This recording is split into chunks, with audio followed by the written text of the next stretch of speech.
The NASCAR Peak Antifreeze Series powered by iRacing.com has officially begun.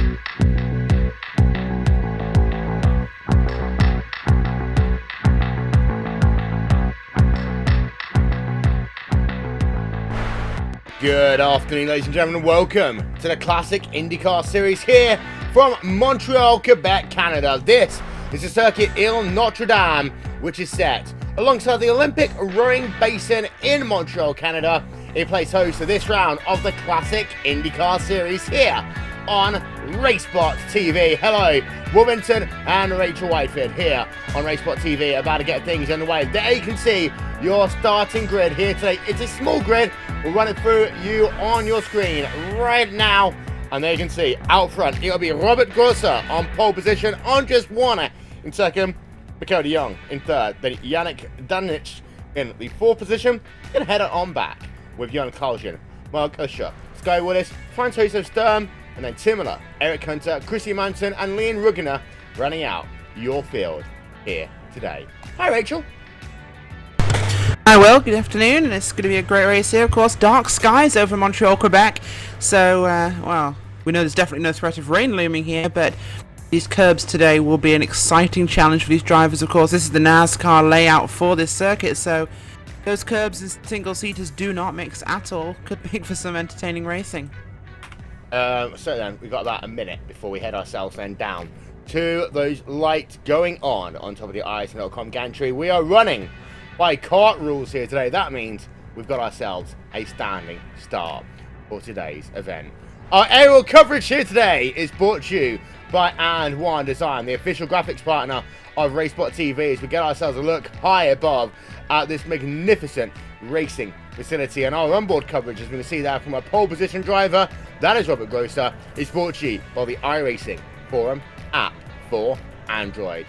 So these drivers are lined up on the starting grid. They're not far away from getting those engines a revving to get themselves running for 105 minutes worth of action. There you can see all the cars are now on the grid, waiting for lights on, waiting for lights out, waiting for racing here in Quebec, Canada. Lights are out. We are away. There's a slow start there by Grosser as the cars come down in towards the first corner for the first time. That will mean it'll be the driver. Oh, we're going to spin already there. Almost big lock up in towards turn number one. But the number 3 machine of Grosser has lost the lead there to Andreas Warner. But Warner pushing wide allows Grosser back to the front, down into the S's for the first time. So 2 lead changes, Rachel, in 2 corners.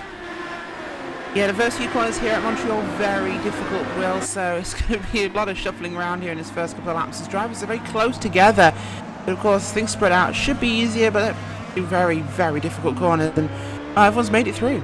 Yeah, we're on board with Sky Willis in the 116 car, heading himself down into that second chicane. This is he runs into the back there of Andres Warner. I believe that is, no, that's Franz Josef Sturm.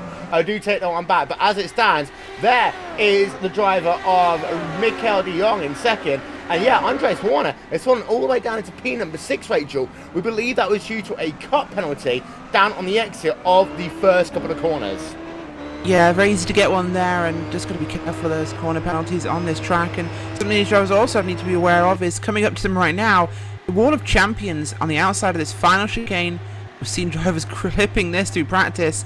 It's so easy to get this one wrong.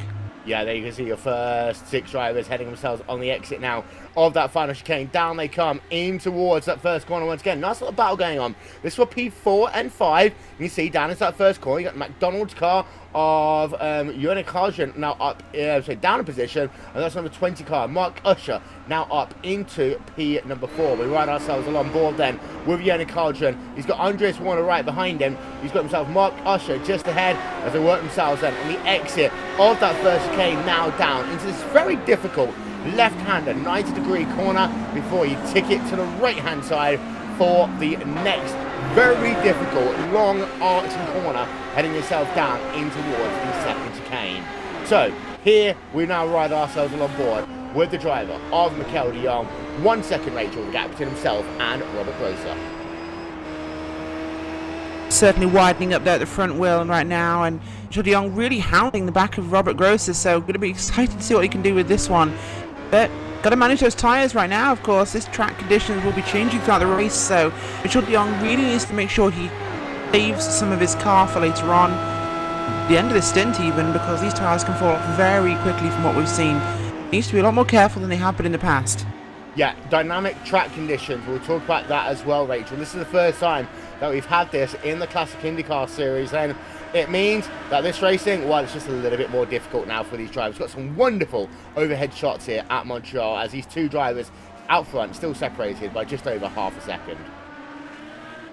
Yeah, they are indeed very close, racing up here at the front, and they've pulled 2.2 seconds over Yannick Danish behind them, who's just been passed there by Mark Usher for P number 3. Oh, we're going to spin it. Great move, and now we have a spinner. That is Joni Kajinen. He's just lost it coming to the first chicane wheel.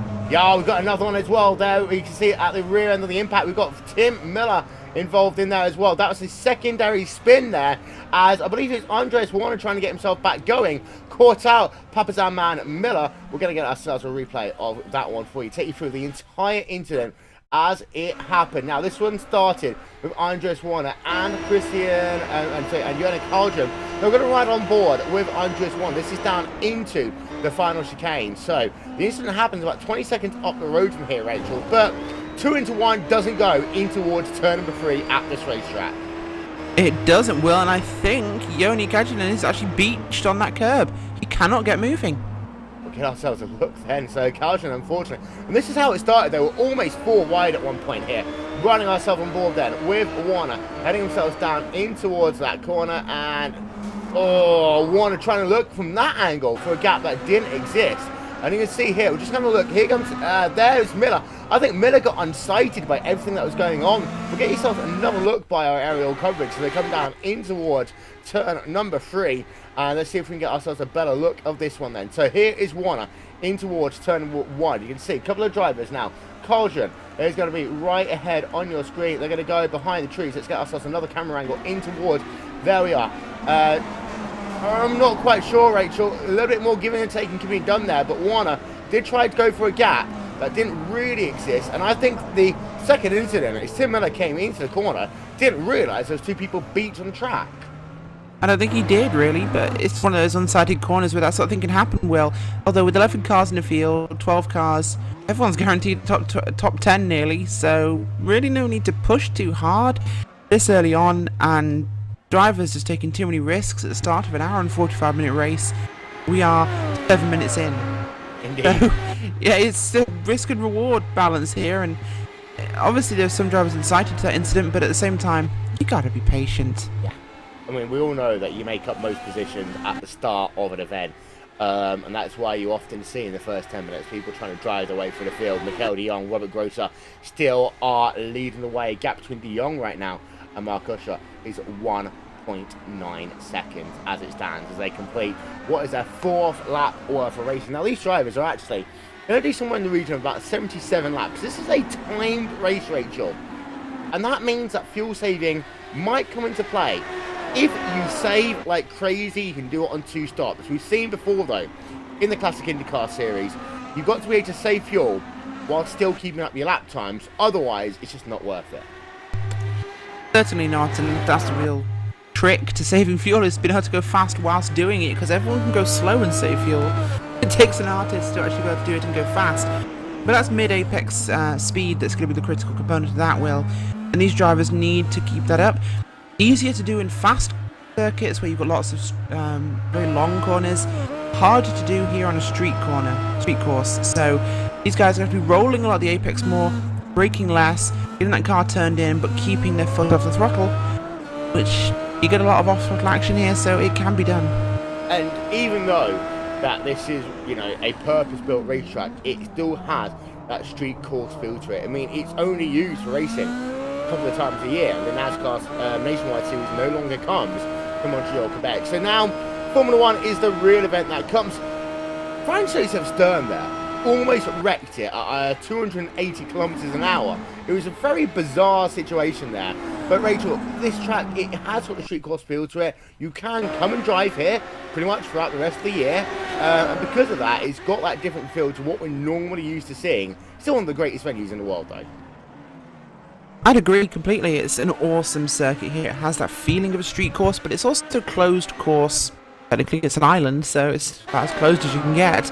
But Montreal always has a special flavour to it. The city, the vibrant culture of Montreal is an exciting venue. And the racetrack here, it's always been a driver's favourite. It's technical, it's twisty, it's dynamic. And it's always a track that will really bring out the racers in people. You can pass at Montreal, and drivers do it. This is battle we've got on track. This is Sky Willis in P number 5. Leon Rudner in P number 6. Exit of the backstretch. Well, sorry, exit of the hairpin. Down the back straight away. Looking at it, he's actually got himself a good run. He was half a second back. He's gained this time very quickly. Whether or not he'll have the chance to go down to the inside, no. He will remain in line for the time being. Willis there in the number 116 car. Most people might remember that machine.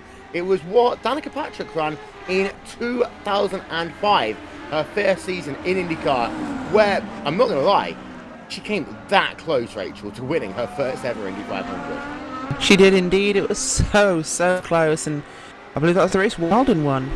It was 2005, and actually, the week after, they were all wearing T-shirts talking about the fact that Dan Weldon had actually won the Indy 500 because everyone had gone complete Danica mania. They had indeed, and well, Sky's keeping up the women in racing side of things going well. She's in 5th position right now, and pretty exciting, so looking forward to a good finish from her. She's been running a lot of Silver Crown racing recently from what I've been hearing, and that car is a handful compared to this. Indeed so, and of course the Silver Crown is part of that USAC lineage of cars, and it is worth noting actually, Rachel, Formula 4, they announced just the other day about the fact that they've got a US version of that coming into play. Oh, sorry, Will, gotta stop you there. Sky Willis has just lost it coming out of turn number 10, the hairpin. Spin it around. Well, Leah Rudner's got past, but she's got going again. Yeah, let's have a look then. It's one of those runs down into the hairpins. We're going to ride on board then with Willis. 116 car, exit of second chicane, working himself down in towards the hairpin. Slowest corner on the racetrack. Is it a white line situation? There we are. Let's have a look. Understeer, understeer. Under power. And I tell you what, these old Dallara Indy cars in first gear used to be an absolute pain in the backside to drive, Rachel. I have done a couple of spins myself coming out of pit road, which is about the same speed that you'd have on the exit of that hairpin. Low gear, high revolutions in this Dalara's IR05 never used to be the easiest thing to deal with. Certainly not. Let's not forget as well, it's the old 8,000 RPM point with the IR05. You hit 8,000, if you don't lift off, you're going round. Yeah. As we see, we have got all drivers running, by the way. Yana Caldron has been able to find a way to get out of the gravel chat onto pit road, get himself some fresh boots. Currently scored 2 laps behind your race leader. But all drivers are running here in the Classic IndyCar Series. Robert Grosser, Mikel Young still scrapping it out for the race lead. Mark Usher has, though, caught up to these front three. That is your big developing storyline from the first 10-15 minutes of this event. We're talking about Formula 4, Rachel. It's very interesting the fact that they have added another step on the road to Indy, and it's moving further and further away from the traditional likes of running in midgets, then running in the likes of your Silver Crown, your sprint cars. Now it seems to be, if you want to run an IndyCar, you might as well just do the entire road to Indy, but start in Formula 4. Yeah, certainly. I mean, IndyCar now has changed completely from what it was, and as things stand, you are probably better off taking a road lineage, road approach, starting in the lower road formulas, karting, Formula 4, even into the GP1 and GP2 series. We've started to see more and more drivers coming across from GP1 and 2, and it's the way it's going. There's more road racing now in IndyCar. That's the thing. You know, these guys aren't having to have that intricate oval knowledge. It's something they can pick up for the mile and a half, the super speedway they'll go to a couple of times in the season. You can win a championship based on the road courses, and that's where it's going to be important. So Silver Crown and the USAC division, in my opinion, has exceeded its usefulness. Yeah. In these days, it's not exactly doing much, and it could be doing a lot more. I don't think sprint cars are remotely relevant to IndyCar driving anymore. They still have their own relevance in their own circles, and there are many. Oh, Willis has gone around again. Yeah, Same corner, same power. Back end of the shot we were just showing you there. So, same corner once again, under power. And this would actually wreck Willis' tyres, and we've lost Andreas Warner, Rachel. We've also lost Andy Werner. Yeah, we've just lost Andreas Warner. So, that is 2 drivers we've lost in the space of a couple of moments. We're trying to figure out what's happening. We have just had a couple of technical glitches on our end. So, we'll keep you up to date here, but it does look as though that Andreas Warner is out of the race, Rachel. Yeah, there's been a few issues recently with, again, going to break that fourth wall of the commentary booth, but we're just into the first few days, the first week even, of a major build deployment here at iRacing.com, so there's hiccups, there'll always be hiccups. It's a huge change. We were talking about the dynamic track surface earlier, Will. It's a lot of things that are coming together, and we've seen issues with individual connections and individual servers, but hopefully those things will get resolved in the next couple of weeks. But I think the positives outweigh the negatives here. Build issues will always happen, but the dynamic track, it's a thing now. We have a track that will evolve, and not just a case of the racing line will rubber in over a set period of time during the race. Will, this is based on where you drive, and we have another car turned around in turn number 5 at 10 even again, and that is Leon Rudger, and he's gone round too. So Sky Will is catching him as well now. So everyone's spinning off turn 10. Yeah, let's get a look then on board with the driver of Leon Rudger. Let's listen to the engine note then down in towards the hairpin.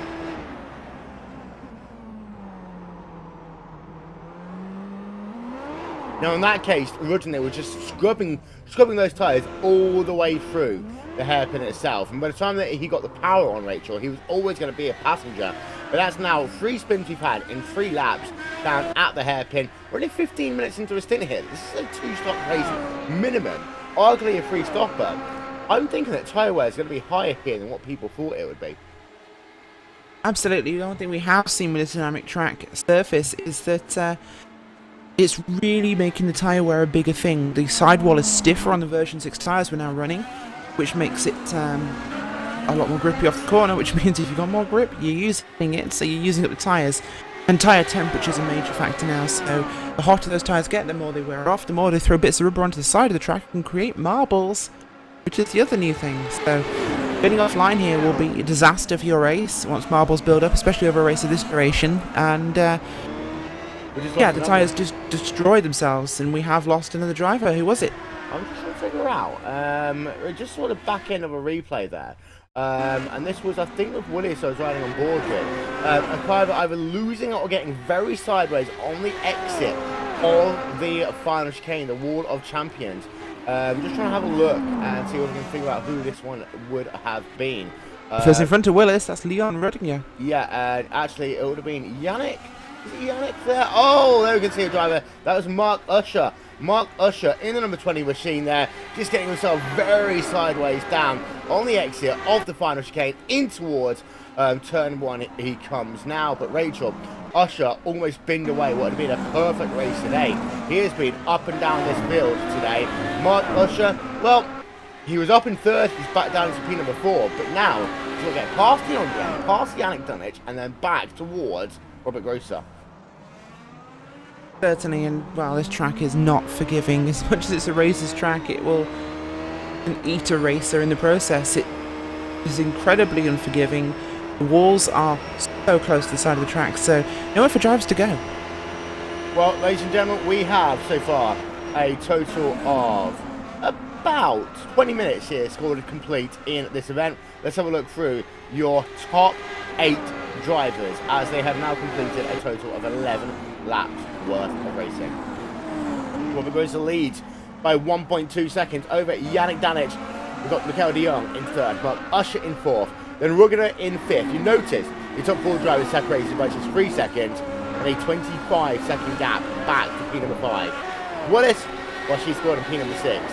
Philip Hunter in 7th, and then Francis Sturm in the 8th position. Remaining racers, Well, Timberlake, he spun. He's down in P number 9. He's going again. Christian Manson in 11th, sorry, in 10th. Then Cauldron in 11th, and then one retiree so far. That is Andreas Werner. We're going to step aside for just one moment. We'll take you RaceSpotTV side by side. We shall be right back.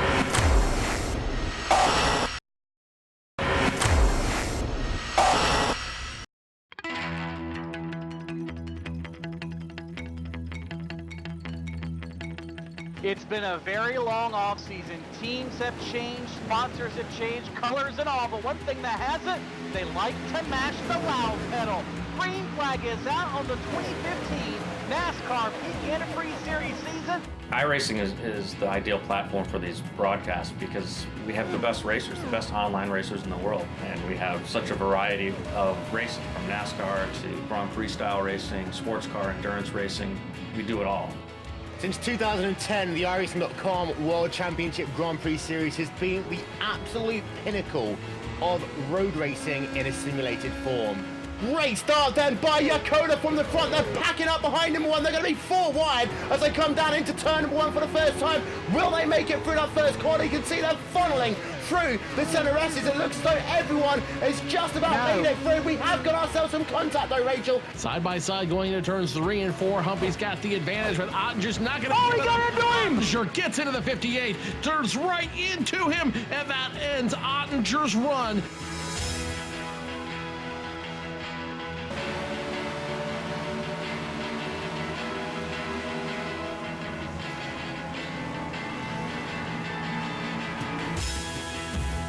We do a lot of live broadcasts now. Every Tuesday is NASCAR night, so on alternating Tuesdays we do the Peak Antifreeze Series, and on the other Tuesdays the B-Class Series, which is the Xfinity cars, and sometimes we'll even do some short track racing depending on the schedule. Every other Saturday we do the iRacing World Championship Grand Prix Series, so the best road racers we have. And we also broadcast some special events, including the Endurance Championship, which is part of the Road Warrior Series. So we broadcast the Daytona 24, the Sebring 12-hour, we'll do the Watkins Glen 6-hour, several other races along there. And then, of course, the iRacing Pro Racing Champions, which is usually our biggest and most watched event of the year. That is short track racing, and that's how awesome this sim is, Joe. That's something you see on TV on highlight reels, and we just saw it here, live. We invite iRacers who are real-world racers, and they compete every December. Guys like Alex Gurney, Justin Wilson, Scott Speed, Ron Capps, the list goes on. Really some big-name drivers from all major forms of motorsport. It's really neat to see them get together and race together. See Laughlin up top, down to the ball, gets turned! Laughlin gets turned! Caution is out foul at the front of the field! The easiest place to find the broadcast is on our website, iracing.com/live. So you can find some of our races on fanschoice.tv as well. A nice place to find iRacing broadcasts. You can also find it at mrn.com and peakauto.com.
Don't forget, ladies and gentlemen, the world's greatest sim racing competition lives here on RaceSpotTV. The iRacing.com World Championship Grand Prix Series. Well, that's potentially one race away from Gregor Hooser becoming a 5-time 5-time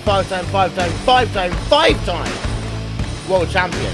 That'll be this time next Saturday, only here on RaceSpotTV. Also, your home of the 2015 iRacing.com Pro Series of Road Racing. Many amazing announcements coming your way soon. Meanwhile, Robert Grosser still leads here at Montreal, Quebec, Canada. Rachel, 0.0 of a second ahead of Danish. I got a feeling this is going to be one of these races which are going to be decided on pit road. Absolutely will. Right now we're heading towards that first pit stop window for these drivers, and going to be the telling point. I think that getting on and off this tricky pit road will be a major factor. Pit out is hard, pit in is just awkward here, so these guys are going to have to really nail this one, and the time they take on pit road, they really shake things up. Right, I'm just going to draw some pretty lines on the screen very quickly. I'm going to explain to you dynamic track conditions in about 10 seconds. You can see all these drivers are on the left-hand side of the track. That means that's going to get more rubber, that's going to be grippier as you head yourself down into the final chicane. On the opposite side of the track, Rachel, that's where you're going to have track marbles. That is where it's going to be dirtier, because you're going to have less traction. You try to overtake on that right-hand side of the racetrack. Your car is going to have less grip. Your braking gun is going to be further. You're going to have to be much more careful if you think you're going to try and make a pass. Absolutely, especially with less cars on the track here, so less overtaking will happen, which means that the marbles aren't going to be cleared up as much by guys moving off into that dirty line. So as things stand, that's going to make it difficult. As Francois Stern there gets himself a bit of a spin, this is down at the hairpin, so he loses himself a position to Sky Willis. Willis back up now into the 7th position on the racetrack. As there you can see, Stern in the number 34 car heading himself down towards the wall of champion chicane. Once again, our championship count so far, well, that is absolutely 0. Tim Miller still runs himself in the 9th position. At the rear of the field, Rachel, Johan Colgan has got himself back going. There you can see him in the number 55 McDonald's hole in the wall Camp's car. Down in towards the final corner he comes, but he's all the way down in P number 11. Yeah, he is indeed, so we're back there for him, unfortunately. But there's still time to make this one up, of course, and one lap down. Not really going to get our back, I don't think, but we remember he was the one beached on the curb on the outside of the first chicane, so an awkward spot there. He'd had to have that car towed back to pit lane for him, and the Matco safety crew getting him out, but he's still going, so he's still got a chance here if other drivers will fall off the track right now. Christian Manson is looking like he may go a lap down in the fairly soon future, so there's potential still for a top 10 for Yone. So just having a look there, as you can see, Yannick Danish and Mikel de Jong battling for position. There's actually 3 drivers right now separated by just 1.1 second. This is going to be a good run actually for Danish as they head themselves now on the exit of the turn 5 complex in towards second chicane. Easy does it. Danish up into P number 2. Nice, crisp, clean pass, and that one, Rachel, was all sorted by that right-hander. Now, here comes Mark Usher. He's going to have a run on the outside in towards the hairpin. Usher thinks better of it, but De Jong back down to the inside. De Jong back up into P2, and now here comes Mark Usher. He's going to try and use the slipstream to his advantage as he works themselves down in towards the Water Champion chicane. Oh, they will indeed. This is getting exciting here. 3 cars so close together under a blanket well. We're going to have a real moment here. Going to have to push it through the chicane as much speed as you can carry without getting too close to that wall of champions. They all get millimetre close. Just beautiful driving here from these 3. Really getting an exciting race on for 2nd, 3rd and 4th on the track here. And, well, racing is hard. They're not going to catch Grosso. He's enjoying watching this battle in his mirrors. Well, as you can see, 3 drivers still separated by less than 1 second. Grosso in the interim is putting away the gap now between himself in this battle. 2.3 seconds. There's Grosso. There's De Jong, and there is that train in the pack. As you can see, 2.4 seconds right now. Every corner that De Jong is going to have to play defense, Rachel, he will lose at least a tenth of a second. In some places, it's half a second very easily. You've got to be careful if you're that driver in P3 or 4 to realise that, yes, even though you might be able to overtake Grosso, it's not going to mean too much if there's nowhere else to go after. Exactly, so you've really got to be quite careful with what you use, and where you use it, of course, passing cars, it's going to use up your tyres, so you want to make sure you've got something left for later on in this run, as they're still all over each other here in this pack, and De Jong's still holding his way out in front right now from Danish, but yeah, these guys pushing quite hard now, so this could see them dropping even further back from Grosser, and, well, this could end up being a 3-stop for the guys pushing hard right now in that little pack. Yeah. 1, 2, 3 drivers have had himself past the Water Champions chicane. Let's ride this lap on board with the Brit of Mark Usher down in toward turn number 1. He will come.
Well, one driver was in, Rachel. That is Mark Usher. He's the first person on towards pit road with just, what, half an hour of this race call complete? I think it was a tactical decision there by Usher, actually, Will. He's come down pit road because he was in that 3-car battle. So, pitting, he gets in early, he gets clean air on the racetrack, which is vitally important for A, saving fuel and tyres. And he also gets a chance to put those laps in to get past those other guys when they pit. So, good decision there from Mark Usher. 4 tyres and Sunoco race fuel for that car. He should be off the airjacks very shortly and out of his box. He's away. Good stop there from Mark Usher. Yeah, let's see. Is there anyone going to be involved in creating a headache for him? I don't think so. No one.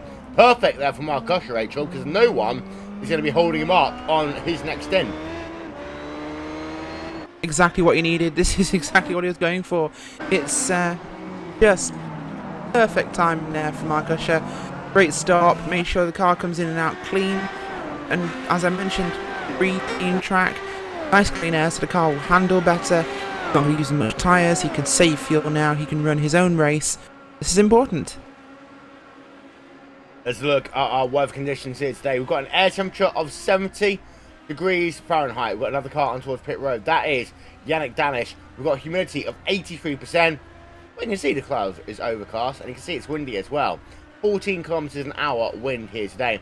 The humidity, though, Rachel, that is the one that I think is important, because what it does is it restricts the amount of air that can get into the engine, which reduces the amount of horsepower these cars have. Yeah, and of course that's affects the whole racing performance, really. But it does mean that running in dirty air, of course, as well, it restricts the airflow getting into the engine, so it's also backing up the performance and overheating the car. Danish out on the way then in 10.7 seconds. Where is Mark Usher in comparison, who's a second slower on pit road? Danish is there on the racetrack, while Mark Usher, he's all the way back there. The good thing there for Usher, Rachel, is the fact that he's not right behind. He's a good 2 seconds back, because he can close that one back up. He's not going to over-abuse his tyres in the process of doing so. Certainly, and more importantly, he's actually got warmer tyres now, so the chances he will catch up pretty quickly, as Danish there is on colder tyres.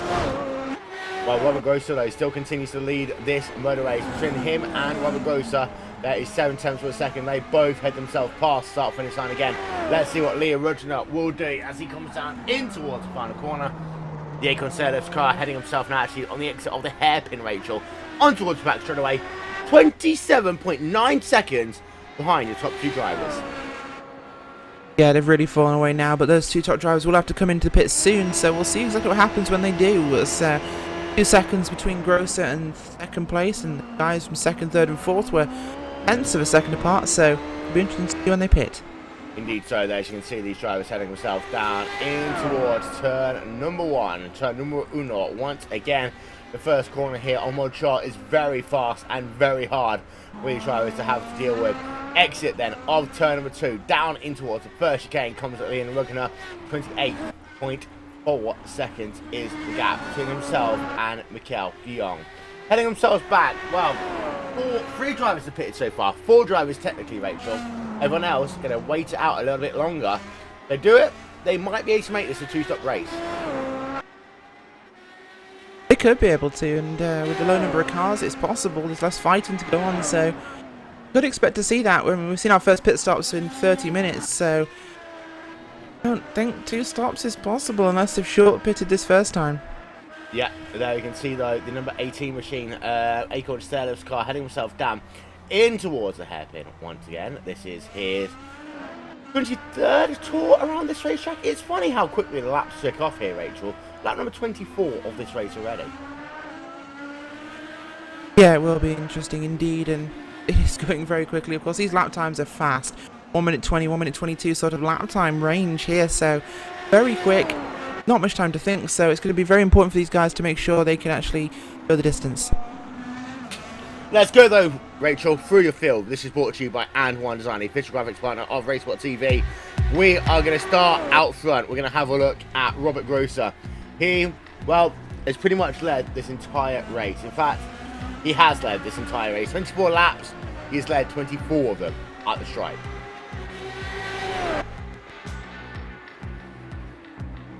Rachel? Well? You never responded to me. Did I not? No. Robert Grosser. I thought you were doing one of your usual Will Vincent monologues. No, this is time for my eyes made a comment. You talk. Okay. Well, Robert Gross has been dominant for the race so far, and he's currently sitting out front with in the region of 1.2 second lead over Michel de Jong. But Michel de Jong now onto pit road, so that gap's going to increase. We'll need to see what Grosser will respond with. I just want to have a look at a replay here, Rachel. Did I just see de Jong get into the back of Grosser there on his running towards pit road?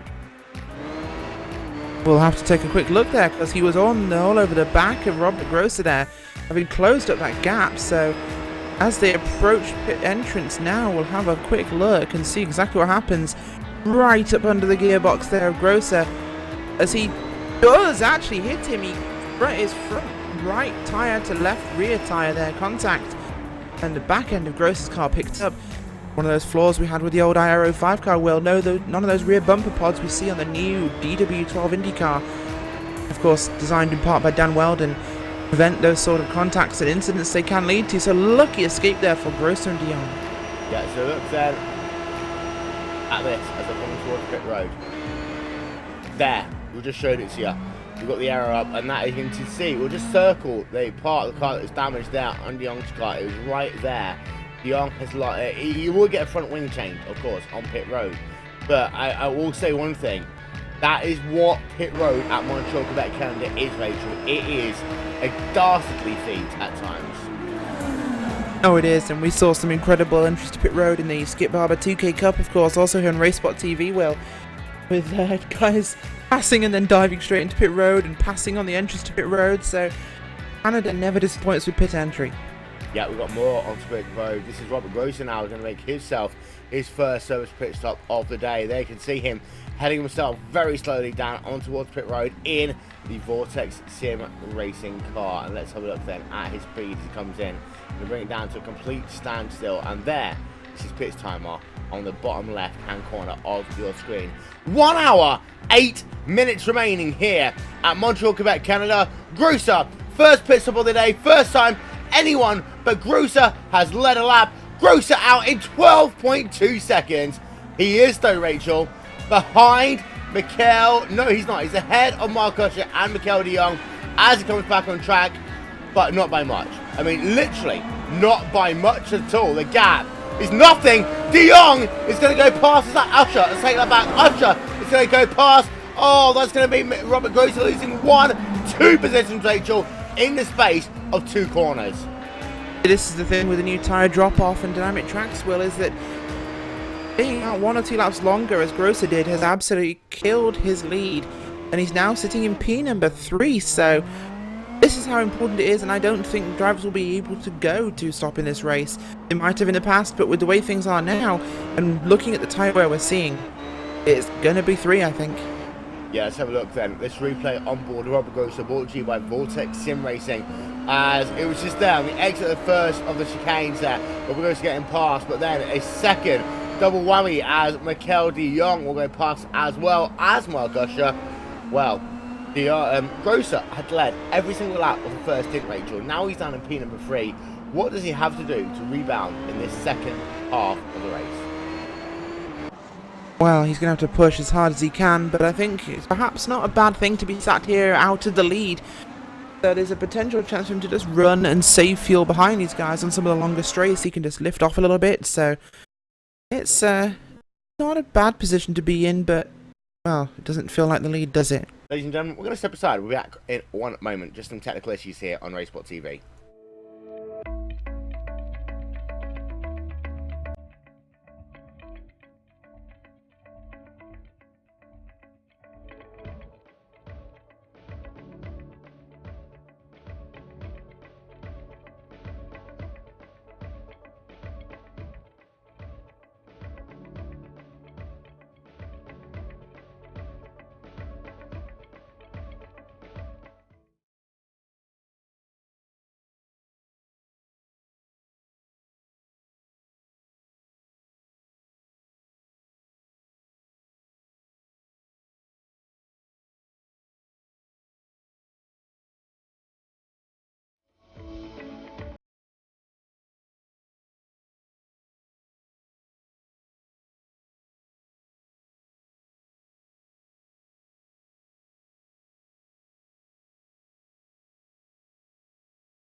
The NASCAR Peak Antifreeze Series powered by iRacing.com has officially begun.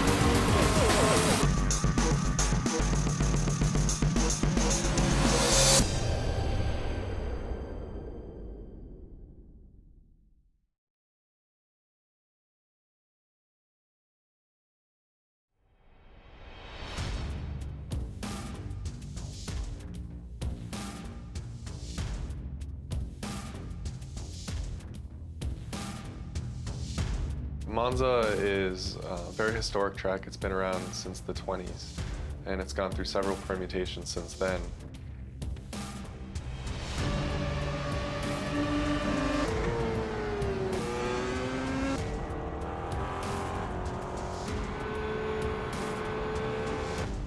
We're also bringing forward a number of configurations. So there's chicanes that they've installed since it's Welcome back, ladies and gentlemen. We do apologise for that brief technical delay here on RaceSpotTV. We welcome you back to the classic IndyCar series on RaceSpotTV as well, Rachel. Whilst we have been away, not much has changed. Yeah, absolutely nothing has changed on track wheel right now. It's been pretty meh. Although Sky Willis is currently on pit road, and that's an extended stop for her. I think something's gone wrong for that number 116 machine. To try and find out what exactly has happened. Does Sky Willis just lose his power, I believe, or has hit a wall? But coming through the second sector. Oh, misses. Oh, big development there, Will. Willis hits the sideways car there of Robert Grosser. Oh. Robert Grosser spun out after the second chicane as sideways across the track. Willis hits him, damages her suspension, and she's off the track. We'll find out what's happened with Robert Grosser and hopefully find out what went wrong with the leader of the race previously, the number 3 machine now dropping through the field. Yeah, there you can see the damage to Sky Willis's car, and there you can see up on your screen on the left-hand side there of Sky Willis's car, some substantial damage to the side pod. Let's figure out then what happened to Robert Grosser. Let's see if that car is okay. Now, the left-hand side of that car is okay. I'm trying to think, it will be the right-hand side of the car that will be the damaged side of it, down in towards No, the as head. Willis hit his wing, actually, Will, so Okay. he could escape this one. Well, having a look at the wing there of Grosser, and it does actually look pretty much okay, Rach. Yeah, it does. So he's managed to escape that one rather luckily, and well, that's been a bit of a getaway from him, but he's lost a lot of time over the guys in front of him. 5 seconds now between himself and De Jong in second, and well, he's been caught by Mark Usher from behind. But that damaged wing could be costing him multiple positions now. And of course, he just made a pit stop, Rachel, so now he's going to have to do that entire stint without the front wing the way he wants it to be, and then go on towards pit road. That could be the difference between being in P1 or giving the winner of this race, technically, in my opinion, is currently in the core of Yannick Danish. You know, Will, I think you are right. Yannick Danish is doing very well right now. 2.7 second lead over Michel De Jong. He just has to not make a mistake. If he runs his stint properly and looks after his tyres, I think he's in a good spot. Let's have a look then on board with Yannick Danish. We're going to do a couple of onboard camera angles. Rachel, this section of the racetrack, well, it's fast. You slow it down, yes, to the slowest speed on the track, but then for the rest of it, it's fast once again.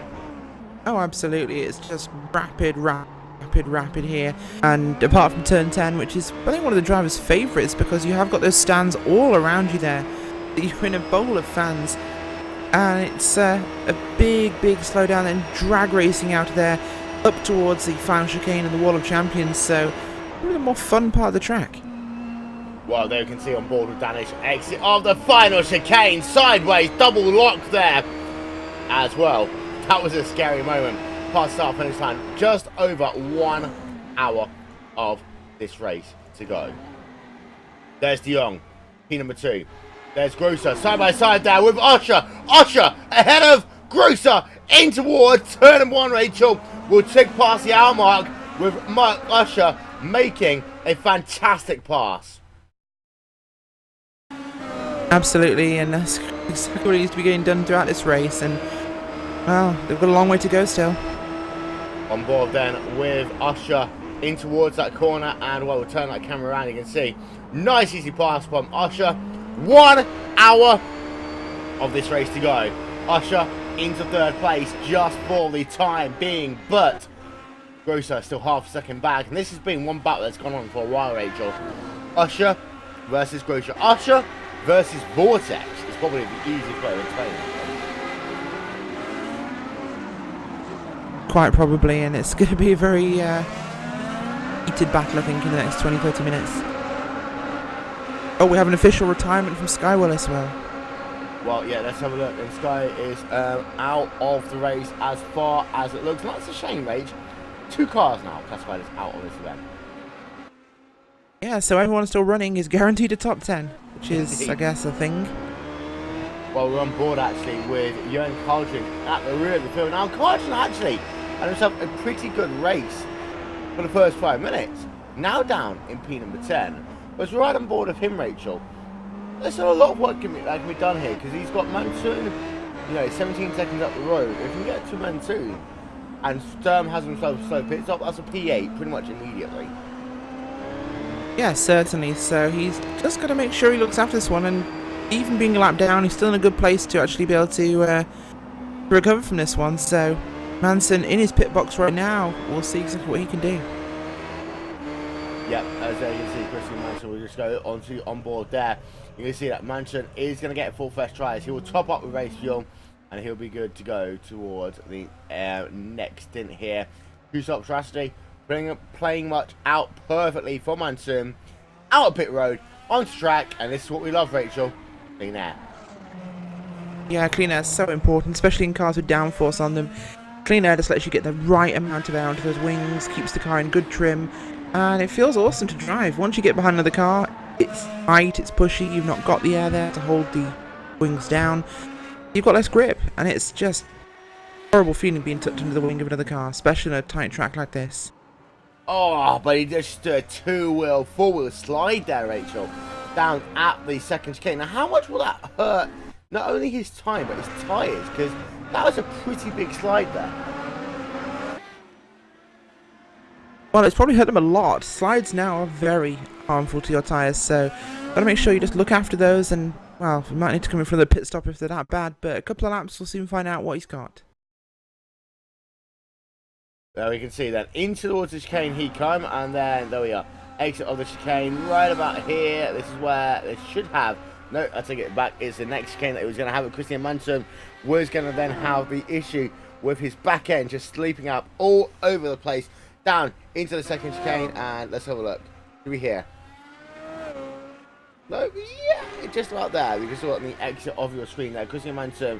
Well, he's now down in P number 9 on track. Mikel de Jong, however, what a lead, Rachel. Now up to 3.8 seconds?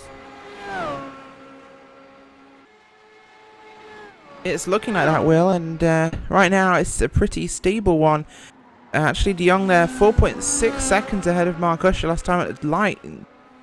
So it's right now. Oh, spin for Usher there. Coming onto the start-finish straight and gets it going again, but he will lose a spot to Grosser. So Grosser back up to P number 2. That's his second one of those of the day, though, Rachel, because, of course, he did it earlier on in today's event. And that's starting to signify a trend now for Usher. The final corner he does not like. No, and a lot of these guys using first gear in this car, so the wheel spin at 8,000 RPM is massive. And it's about managing that. If you're having trouble, do second. A little bit slower, but the risk of spinning the car around is much, much lower. Well, down in towards turn number 1, these cars come once again. Mikel de Jong leads the way. We're going to go back to our live coverage, and they can see Mikel de Jong down in towards turn number 1. 6.6 seconds the advantage over himself and Robert Grosser. 55 minutes left of this event. Grosser runs the second, and well, Franz Josef Stern, Rachel, he's just looped it. This is down at the second chicane there. He's been that car, and he is now down into P number 8. Yeah, he is, and not a great P number 8 for him right now, but Franz Josef Stern there, just not quite getting what he needs. Tim Miller is still ahead, but that will be going down a lap very, very soon, so he's in this position to drop spots now. Yeah, as we're getting ourselves a replay then of what happened to Franz Josef Stern on the exit of the first chicane. Through the second chicane he will come, as he will loop his car around right now. Just catches the curb there, and then is out of the event, but he does reverse it. And Rachel, you know what the good news is? What's that, Will? He's still running. He is. That is good news. It is. Simple as that. But you got yourself de Jong still leading, Grosser, Hunter in third, Usher in third, Vanek in fourth. Fifth place is Leon Rudner. I'm going to have a look on board of Rudner for a moment, Rachel, because he's one of those drivers who I think could well win. It's really a surprise. I think he could be, Will. Really is giving a pretty clean, quiet race right now. He's 30 seconds back from your leader, de Jong, but considering a bit of a sleeper, drivers up front have been making more mistakes, so he's in a position now where he could start taking advantage of them.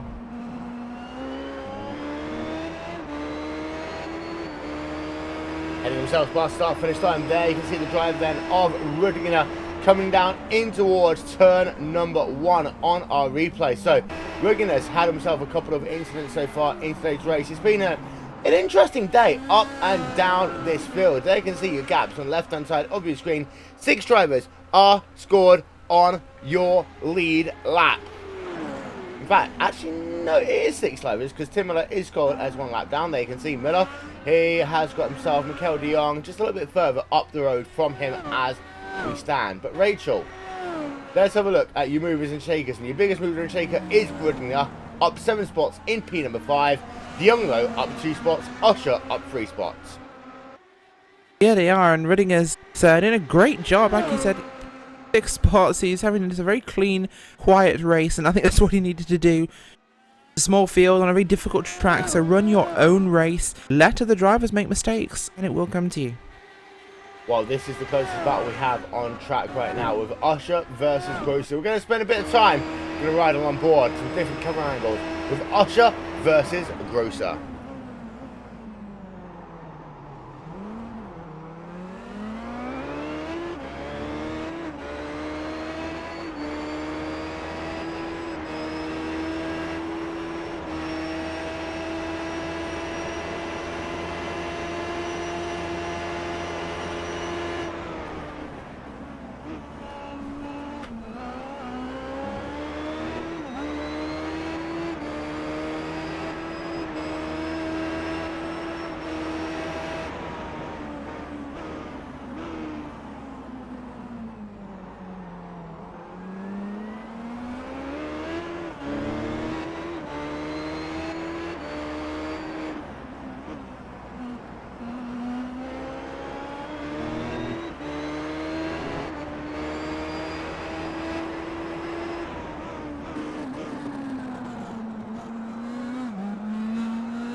Fast start finish line there for Mark Usher, right behind Grosser in towards the final corner, Rachel, but not able to make a pass there. Yeah, it's brave to try and make a pass into that final corner, so it's probably a safer of 2 options. There's 5 cars left on the lead lap right now, and a top 5 could be a worse finish in points any other day, but it's perhaps not ready to take a risk. Plus, Gross has already been loose a few times. There's Usher, so perhaps both of them waited for the other to make a mistake.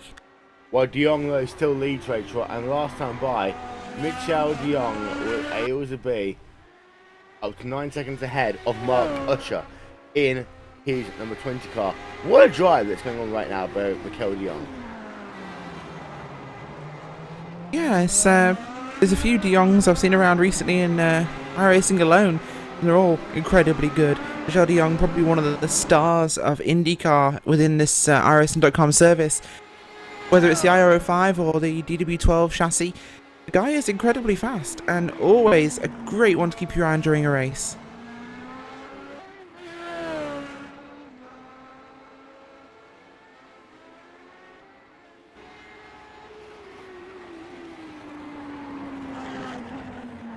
Well, there you can see Michel De Jong, Mark Usher are still scrapping out. The gap between De Jong now and Usher is 9.5 seconds. Having a look back through the field, and Grosser is right back on the charge as far as that battle for P number 2, P number 3 goes. The gap is just 7/10 of a second right now. And last time by, though, Usher was able to be about a second and a bit faster.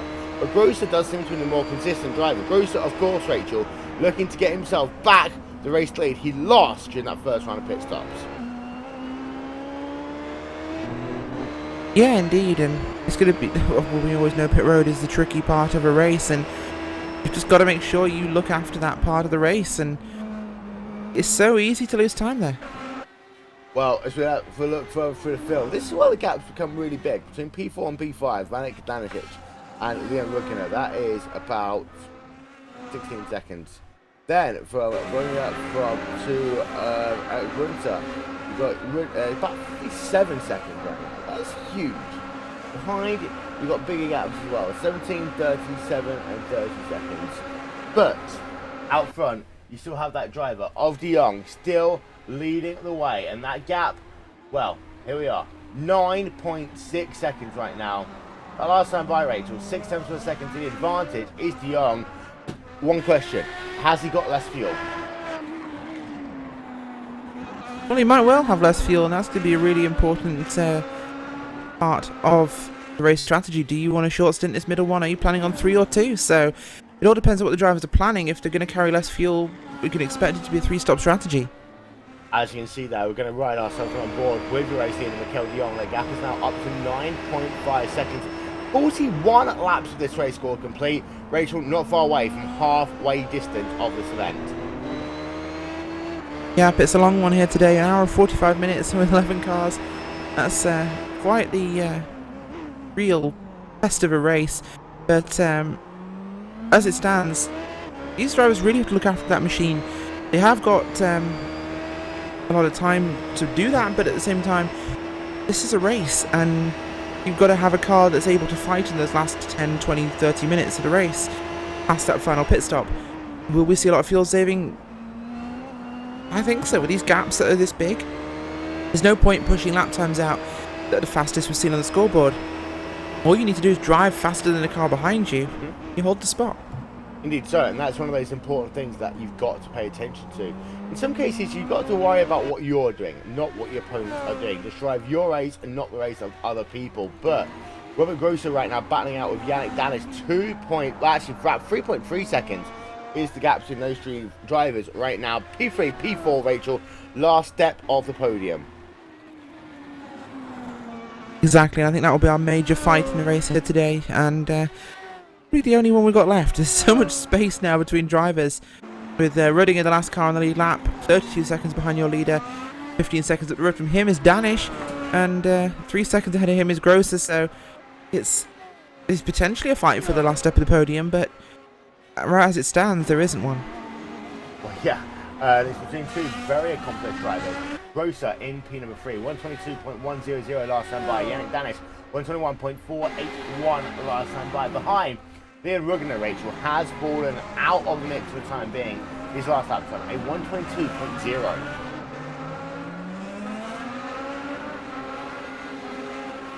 It was indeed, and that's not a usually fast lap, but at the same time, he can be driving to his tyres. Obviously, we're not going to see drivers putting in those qualifying laps in the practice or in the race because, well, you don't want to destroy your tyres. So, a 22-second lap. I think that's more than realistic from what we should be seeing in this race so far. Looking at Mikel De Jong right now, he's only running 21.4, so half a second difference. Strategy might dictate that. It's interesting to note, actually, that Tim Miller has moved himself now up into P number 7 again. This is what often happens with Tim Miller. He just drives a very clean and conservative race. But what will happen, Rachel, is that from nowhere, he will actually get himself up into position. That is Tim Miller, now up into that 7th spot. And there's a great recovery there from him, but just managing to play the numbers and get past those drivers that have had incidents. Of course, Tim Miller caught up in that major incident we had in the first chicane early on, and it's been a long, frustrating road for him trying to get this one back today, but that car's looking on great form. All he needs to do now is make sure he nails his next pit stop of the race, and he should be good to go end of the event. Just having a look through, and well, all the gaps have really spread out now here on RaceSpotTV, and that means whilst we have the trials, we're going to take you RaceSpotTV side by side. Give us 1 minute, we'll be right back.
what a move. Truex in the outside, contact made. 56 slides it in at 4. Who's going to be at the stripe? Dead even, give it to Ryan Truex. Truex is your winner over Tandy.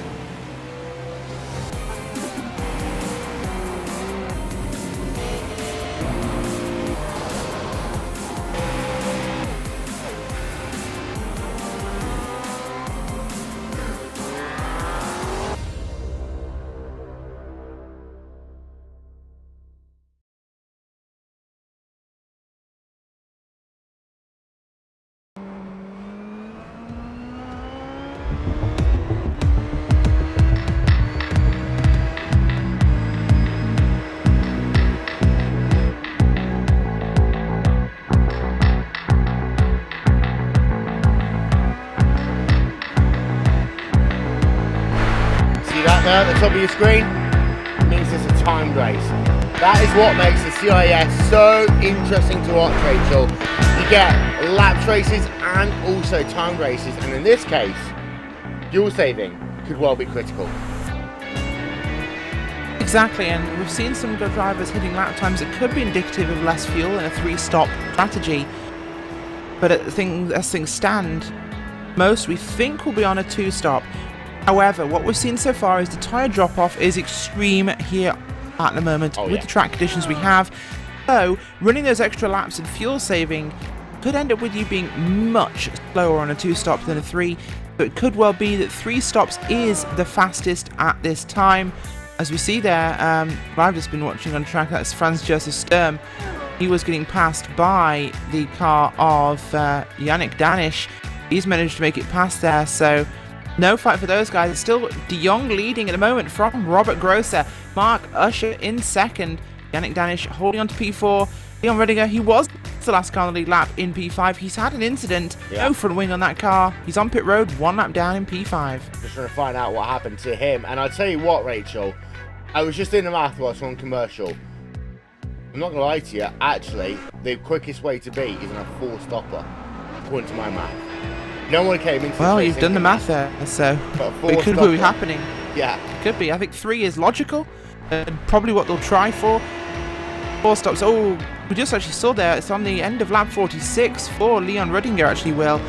Coming through out of the first, the second chicane even. He just gets his car moving and the wheel spin just slips the back end. He countersteers and turns right into the outside wall. That'll be major suspension damage there for Liam Redinger, and I think he could well be out. You know what? I've done that so many times before at this racetrack, and that second chicane is what I like to call the evil lawyer. They give you the perfect smile, and it makes it look as though they're your friend. They'll smile to you, they'll talk to you, and before you know it, you realise your trousers around your ankles. Oh, that was a huge crash. Huge crash there for the number 18 car. Out of the event. And that corner, it looks so inviting, Rachel. It's like the corner that you want to attack, but actually, well, you know it, your trousers around your ankles and you're out of your race. Simple as that. Yeah, certainly. You know the analogy. You know what I mean. I know exactly what you're trying to get at, and it's one of those problems you have with this track, especially with this older IndyCar, the IRO5. It's got some on-power tendencies that are a little bit akin to a bucking bronco. It's just a powerful beast, and you've got to be so careful with that right foot. Just one wrong move, the car will step on you, and ground steering can be sometimes successful, but usually with these things, it's going, it's gone. Well, we need to remember about this car as well. I mean, we talk about this being the IRO 05/09. Actually, this car started off in 2003, so the car actually had a 9-year lineage almost. And it was the car that started off being a car designed primarily and only for ovals. The IRL didn't actually run on a road course until 2005. That was Watkins Glen International. The IRL wanted to run ovals. It did an oval-only schedule. This car was an oval-only car. You had, 3 different manufacturers. It was the Lara chassis. It was one that won through against Panzos and all the others. But this car was adapted twice. 2005 to run first on a road course at Watkins Glen International. Then again in 2009 when they adapted it just before the Kentucky race in 2009. So this car has gone through a number of changes, but still, its overall lineage, Rachel, is a point and squirt car, not like a Formula One car, which is where you find your lap time in the center of the corner. Exactly, and well, the new one, I'd say it's almost the same. It's, well, what you were saying, that this one is a finding lap time in the middle of the corner car compared to the 12. Yeah. Well, I mean, Yeah. the thing with the 12 is more akin to an F1 car. In some ways, you know, it's like, I mean this with great respect as well, in the world's IndyCar. Everyone knows I'm the world's biggest IndyCar fan. But the DW12 is a slower version of an IndyCar. Sorry, of a Formula One car. But it keeps the same principles. It tries to do that whole thing where your momentum keeps you going. In an IRO5, I call it a point and squirt because literally, what you want to do is get into a braking zone, turn the corner, put the power down, as simple and as quickly as that. Well, let's not forget the IRO5 also has steel brake discs, and it also has a clutch. So it's a very different car to drive, whereas you have the seamless shift box in the 12, which allows drivers to select between gears without needing a clutch, other than the hand clutch they have to start, like Formula 1. And they also run carbon brake discs in 12, so much more stopping power, much more flowing gear transitions with the 12. So it is a case of keeping that mid-corner speed up and allowing the car to flow more than this car was. Of course, let's not forget the original origins of IndyCar and its technological tree, if we want to call it that. Didn't come from the same roots as Formula 1. It came from the USAC ladder. It came from the likes of your original cars for the Indianapolis 500, which were originally modified road cars. Well, yeah. Fenders came off, bodies became more streamlined just because it looked faster. They thought if it looks fast, it'll probably be fast. The evolutionary tree was never quite the same as it has been for Formula 1, so wings and downforce and things came in a lot later. In fact, a lot of the information came from Formula 1. So IndyCar always had a less technological approach to things, like most of American motorsports have. The Grand Am series, of course, very much NASCAR on road. It's a very simple philosophy behind American road racing, and the 12 has really changed that. It's become a more technological sport, especially with this year's rule package with the different manufacturer bodies and aero kits, which has really developed IndyCar. I think it's giving it a brighter future. Yes. And I have to say that the lineages as well is fascinating to see over the years, and people forget so often that back in the day you used to be able to run a modified, should we call it a modified F1 car in the Indianapolis 500, but for many years IndyCar racing was ovals, and then of course kart championship auto racing teams, they came along, they changed the dynamics, and of course this is a track, Rachel, one of the only tracks where we actually had a true comparison between F1 and Champ Car. And Champ Car lost out by about 10 seconds a lap. But again, it's because of the fact that a Champ Car was what I call a point and squirt car. High speed with steel brakes, but the aim was get it into a corner as far as you can, brake it, turn it around the corner, straight onto the power again. An F1 car, you gain your lap time through the corner, whereas actually in a Champ Car, it was you find your lap time into the corner on the exit of the corner. Certainly, and well, the Champ Cars was a brilliant era of American open-wheel racing, I thought, and there were several cars, I believe, that ended up running with multiple different teams for multiple different years in different iterations of the same original chassis, and that was always exciting. Well, it was always fascinating to note, actually. Just actually having a look from the rear of Mikel de Jong, as you can see.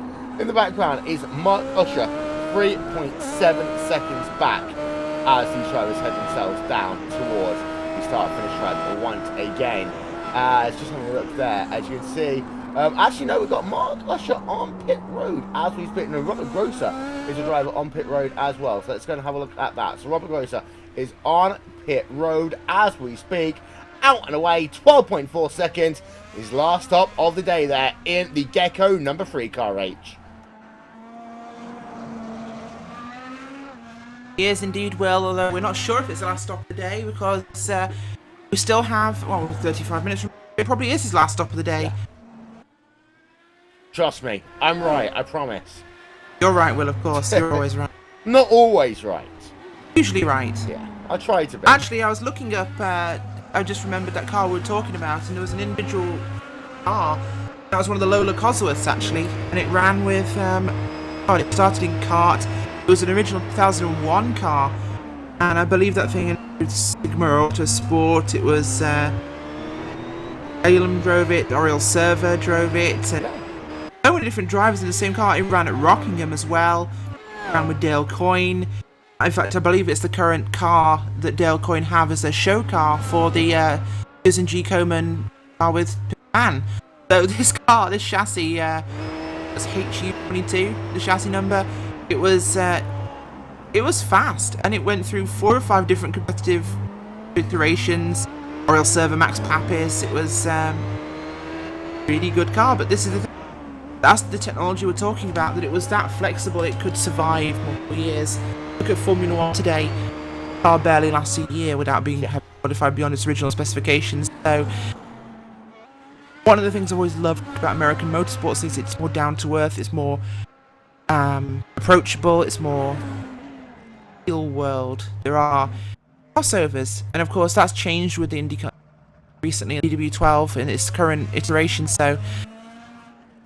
But it's still kept that mentality. It might be faster in the middle of the corner now. It might have brought technology across and modernised the cars. And of course, thankfully increased the safety so much. It's still keeping that original mindset of IndyCar of it's the team, but at the same time, the driver is the most important aspect. Is an interesting point as well. Now, at this track, a Lola was 10 seconds off the pace from Juan Pablo Montoya's Williams.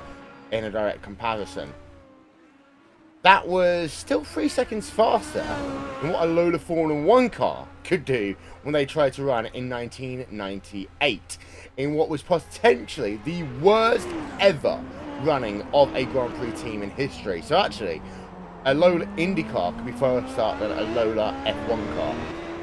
Figure that one out. But still, some fascinating history between both Formula 1 and also the IndyCar, Champ Car, kart, USAC lineages over the course of the years. 29 minutes, 40 seconds remaining. Mikel de Jong is your leader. Well, as far as I'm aware, he's still got to make one more stop. I think he's had 19 laps here today, Rachel. As the only other driver to have led laps here today is the driver, not of Tim Miller, is the driver of Robert Grosser, as far as I'm concerned. It is indeed. Robert Gross has had a very dominant day, but he's had some mistakes as well. He's currently 19 seconds back from de Jong. Will he have to pit? Will Usher? We're going to have to find out very, very soon. But just to add fuel to that fire, Will, of controversy that we love to nurture here at RaceSpotTV, do you agree with the FIA's ranking and positioning of IndyCar in its rankings in terms of acquiring a super license compared to Formula 1 now? Or do you think that's an irrelevant old classification, leveling it with GP2? I think that IndyCar should have more points. I don't think anyone will ever use it.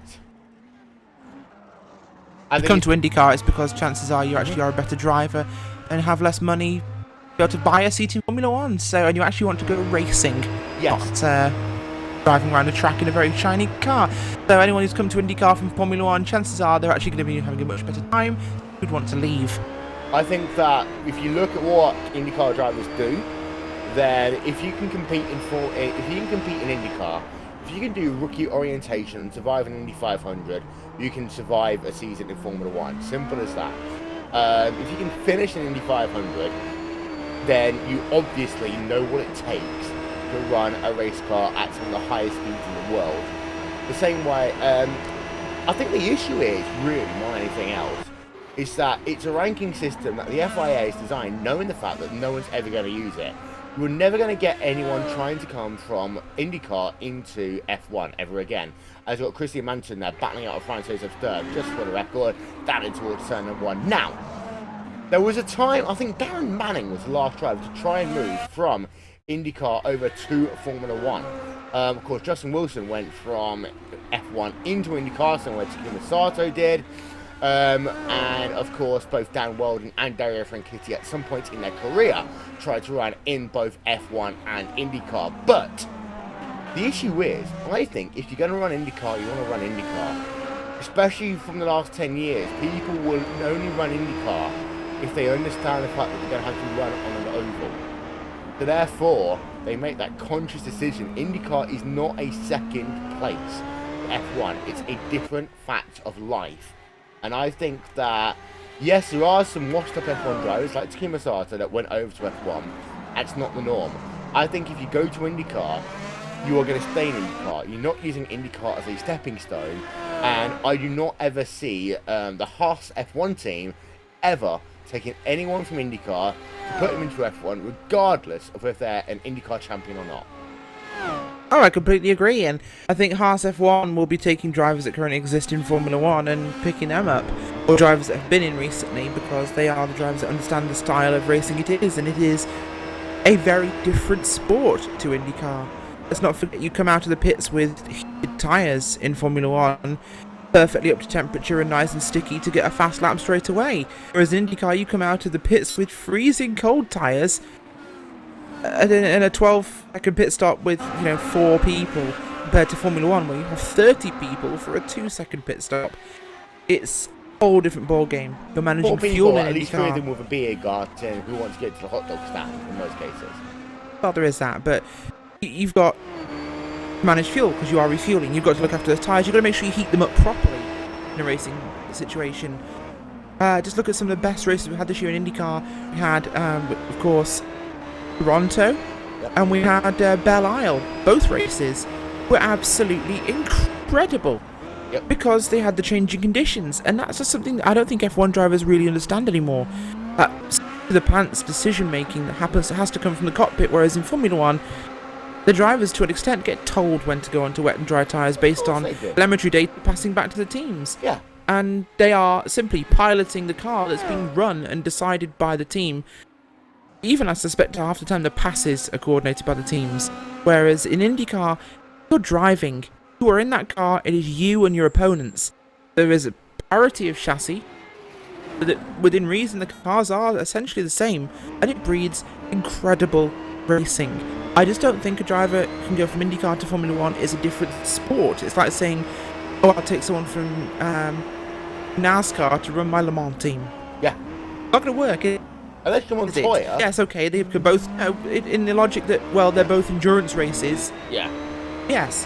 Whereas you say, oh, well, could you go from IndyCar to Formula 1 because they're both open wheel racing. They're not the same. Yeah, I completely agree. As we just see there, Mark Usher has actually closed that gap up now to Mikel de Jong, and the gap is down to about 4 tenths per second. Now, we do know this is one passing opportunity, so we're going to go back on board then with Usher as he tries to get past de Jong in the battle for the race lead. Plenty of things to talk about IndyCar and F1, and actually it's very interesting to note, of course, that people forget, oh, Usher losing it. That's the second time he's done that today, trying to get himself to the race lead, making himself an unforced error. He is now 1.5 seconds behind de Jong once again. Rachel, Usher cracking under pressure for at least the second time today. I'd say at least the third. He had the half spin, let's not forget, in out of the final corner. Thankfully, he saved that one quite a masterful way, so he's not too far back, but those tyres are a little bit overheated now, so he'll have a difficult job getting back towards de Jong. I definitely think de Jong is now in the catbird seat. He is in an unrivaled position to take the win at this racetrack today, if he can make no mistakes. And so far, of all the drivers on the track, Michel de Jong has been the one driver who has not put a foot wrong.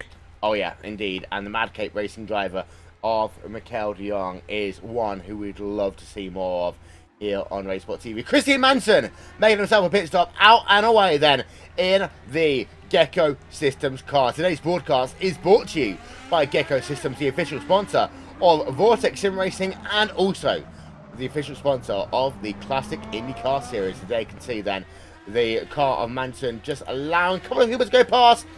Nice respectful driving there by the Vortex Sim Racing people as they come down in towards turn number 3 once again.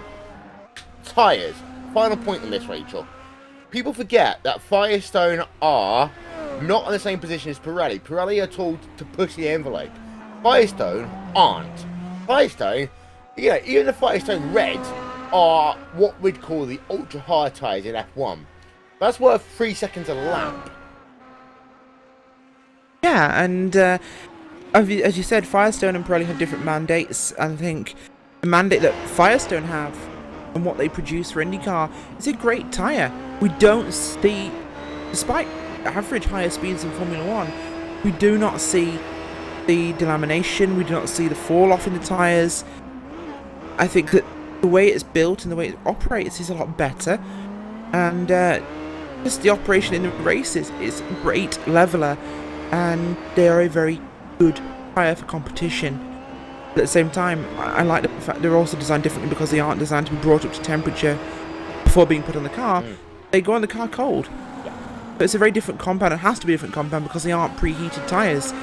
And at the same time, I think that is a little nuance that makes IndyCar drivers better than Formula 1 drivers, because they can bring that tyre up to temperature, which is something only they can do. Indeed so. Ladies. Although Will, I want to actually make a point.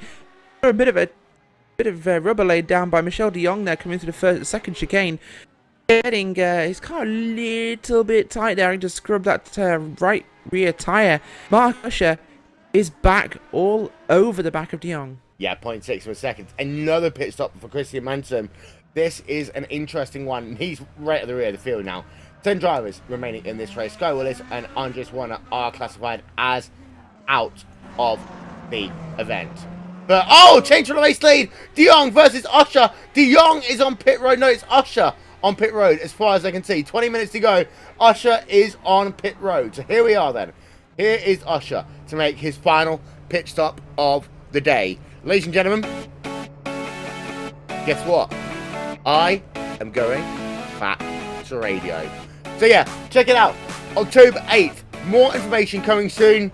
If you think I've been controversial so far, you wait until October. The Will Vincent Show is coming soon online and on DAB in the United Kingdom. As Mark Usher, pit stop time of 9.5 seconds. Rachel, you know how controversial I am. October's going to be a very interesting month. Oh, I'm going to find a nuclear bunker for October, because Mr. Will Vincent is possibly the most controversial man on the internet, short of Andrew Tant. Robert Grosser is in P number 2. Mikel de Jong is leading the way here. We expected both these people to come in once again. They are coming in once again. The three-stopper strategy, Rachel, looks as though it is going to be the one that will determine this race. For de Jong, he's going to make sure he times this pit stop perfectly. He should come in this lap. He has the cover. He's not. No. He has. This is going to hurt him, Will. Yeah, he has to cover. That was Has to close. cover. Has to cover. With what we've seen so far in the drop-off, staying out 2 laps longer can lose you a spot, and that's 1 lap he stayed out. If he doesn't come in this next time round, I think this could be critical for his race victory. He was very tight there out of the wall of champions and nearly made contact with that wall. Very close right now for de Jong. And he's got traffic ahead of him. He has got traffic ahead of him, and that is, I believe, the car there of... That's Christian Manson, isn't it? Christian Manson. It is indeed. The car down in P number 10. No, it's not. It's Sturm? We're gonna work it out. Oh, it's Sturm. Frank Joseph Sturm. Yeah. It is indeed Sturm, and that's going to be hurting de Jong's lap time. He has to pit this time with this, otherwise he's done. In fact, he could well be done already with that being in the way, and he pushes him wide. Sturm just diving off the road. Yeah. For those of you who are interested about this, the classic IndyCar series on RaceSpotTV, it's very simple. We run races every 3 weeks. Most of them, from here on in, we broadcast here on RaceSpotTV. All you need to do is head over to that magical forum we call the IndyCar Forum on the iRacing.com forums /622. So, you find all the details on there. Be a part of full-length racing, IndyCar racing, every 3 weeks here on RaceSpotTV as part of the classic IndyCar series. 2 laps, de Jong stays out. His gap over Grosser, 24 seconds. I'm going to ask the question, Rachel. Do you think he can hold on? Do you think he might be on a 2-stopper? Do you think maybe you're going to try and save some fuel? Oh, it's close. I mean, we've got in the region of 15 minutes remaining, which could seem like an eternity to Michel de Jong, but he could be on a 2-stopper. It could be radical, but his lap times are 22.5 right now, and looking at his recent lap times, we know he's been in twice so far. That last lap time was a second slower than his average. He's been hitting 21.5s almost religiously. He's been running to a number, Will. This is looking like he's running to a delta. He is, I think, might stay out. If he doesn't, I think he's already conceded the victory. If he comes in now, he will not come out in P1. Well, ladies and gentlemen, we're going to ride ourselves on board with Mikel de Jong as he heads himself down the back straight away. Depending on what he does this lap will depend on what we will do after that. Mikel de Jong then heading himself down the back straight away. You can see his last lap time, a 122.511. His best, a 120.853. He's going to turn right. We're going to take you side by side, ladies and gentlemen. We'll be back after this.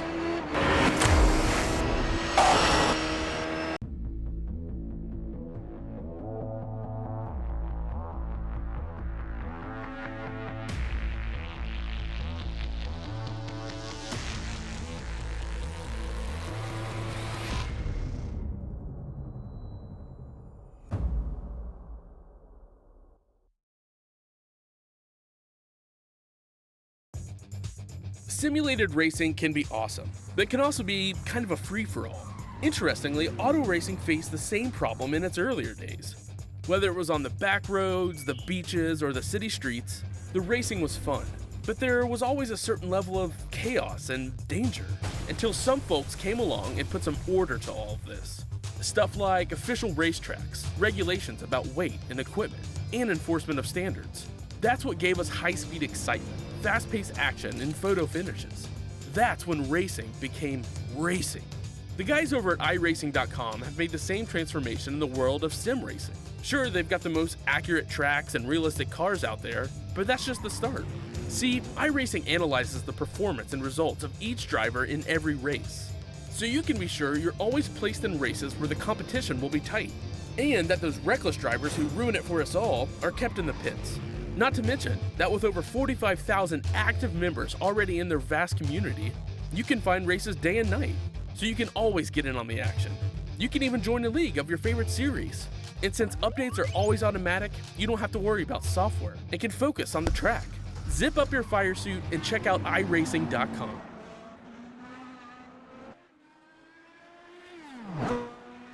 De Jong still leading here, ladies and gentlemen. Don't forget our aerial coverage here today on RaceSpotTV. They're going to see a wonderful look at this magnificent Notre Dame circuit. There's the Olympic Rome basing on the right-hand side of your screen. Our aerial coverage here today is brought to you by And1 Design, the official graphics partner of the CIS and also of RaceSpotTV. And then also, don't forget, our onboard coverage here today is brought to you by the iRacing.com forum app for Android. As we have a look then, on board with your race leader, Mikel de Jong. 14 minutes to go. That equates, Rachel, about 10 laps. There's less than 10 laps of this race to go. Can de Jong hold on? 21.3 seconds to Grosser. Usher, 5.3 seconds back. Now, de Jong might try and be risky here. Take fuel only, splash and dash, as he just got completely obliterated there by the number 34 car on towards that final chicane. That's how slowly he's going right now.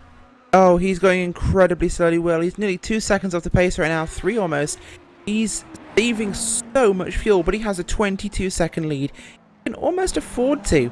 In fact, he can almost do a 2-minute lap and still hold this lead. So, in an incredible position right now, and I think he could just about hold this one.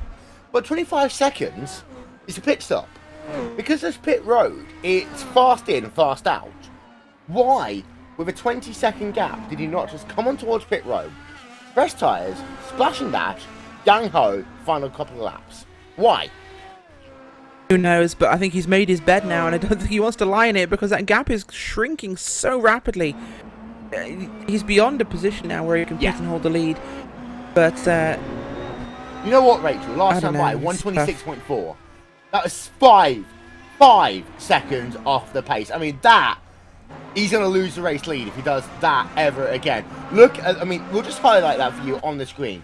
A 126.424. I mean, that is the definition of slow. And actually, just going to have a look. Last time by, that was the slowest driver on the racetrack by 3 seconds. I think, Will, he's made a strategic error here, and he's realised it. I think he's put his foot wrong. He's in a position he can't back out of now. His only hope is to run slow and save fuel, try and find a way of just eking out He's done it a again. couple of extra laps in his car. And he has gone past pit road again.